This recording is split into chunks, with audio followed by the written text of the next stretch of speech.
Hello guys, welcome back to my blog.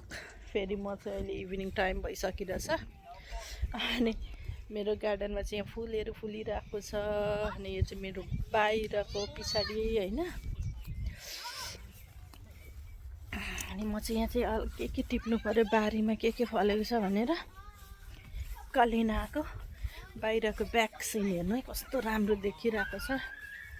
कपाल पनि भर्खर सुतिरहेको थिएँ, यस्तो भइरहेछ चाहिँ यस्तो छ।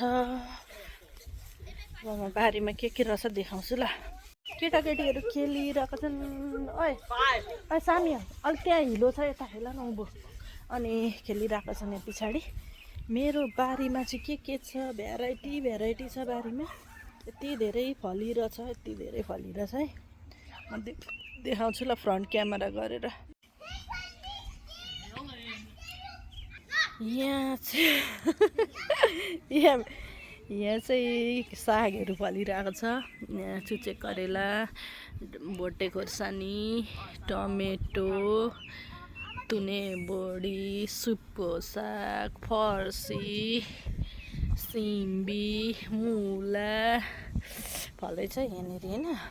अनि यहाँ टमाटरहरू छ, बेथुहरू, पालङहरू के आएको छ।